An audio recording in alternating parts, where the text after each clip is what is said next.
a class this fall quarter on the global water crisis, where we studied climate change and the other factors like industrial agriculture that contribute to the dwindling of water, our life.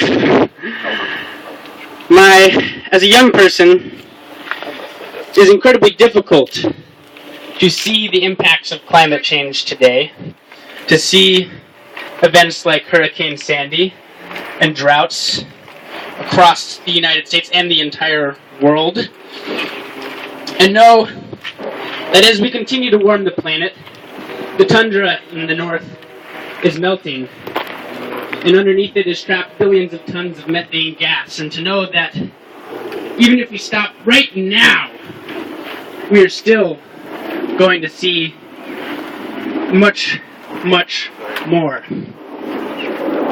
I lost my sense of security about the future. I was depressed, alone, fearful.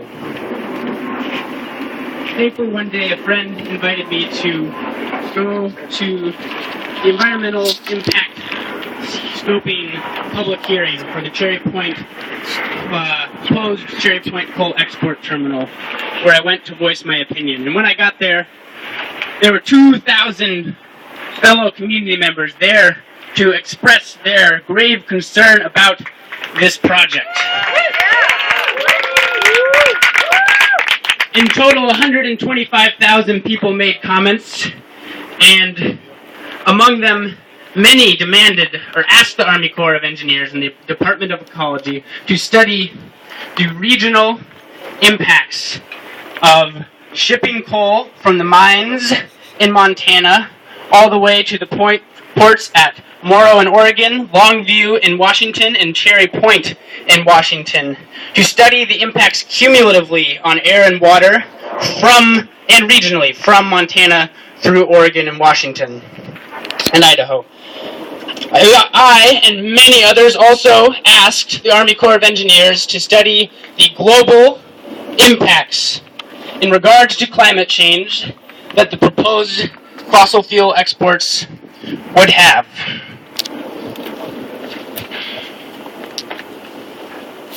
A month ago, the Army Corps of Engineers told Congress that they, as the sole federal body reviewing and permitting all fossil fuel exports, had not listened to the public and would not study climate change or regional or cumulative impacts. So today, we demand that those impacts are studied by the Army Corps of Engineers for Cherry Point, Longview, Morrow, Oregon, and all fossil fuel exports. And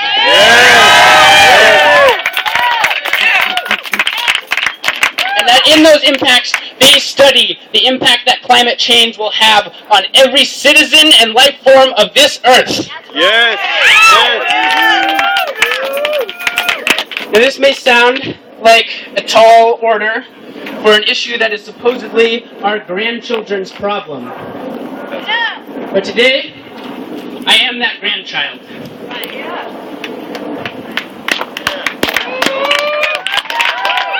The climate crisis is my lifetime. But even that does not tell the full story. I am a white, male, middle-class citizen of the United States. I am part of the major contribution to the climate crisis, and I will be affected last. The people who are least responsible for causing this crisis are being severely impacted as we speak. That's right. Across the world, subsistence fishermen are losing their ability to survive due to ocean acidification and rising sea levels on every continent.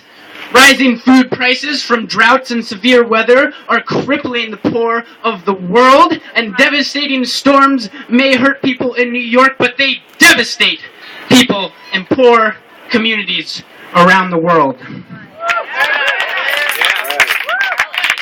We, the people of the West, of the United States, have a responsibility to stand up and stop all fossil fuel extraction and build a sustainable, resilient future and a just future from the ground up.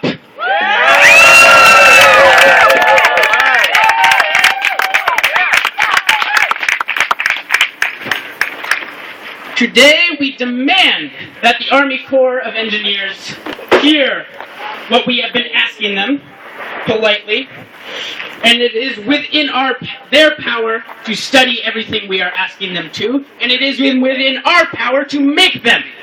Our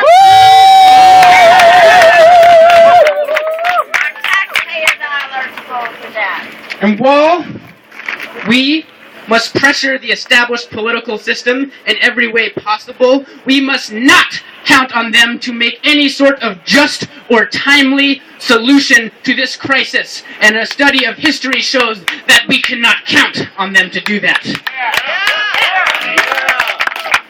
We, the people, must take responsibility for the fate of this planet and the species that inhabit it. We must do whatever it takes to stop fossil fuel extraction, even if that means, and especially if that means putting our bodies on the line. Today, we only make a simple demand, but mark my words, we will not go away. We will be there at every step of the way, doing whatever it takes to ensure that the Northwest does not become a fossil fuel corridor, that fossil fuel extraction ends, and that we begin to build a just tomorrow.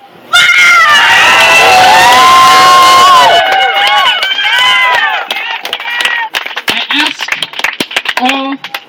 everybody who hears this to join us in this journey. Thank you. Thank you, Andrew. Thank you.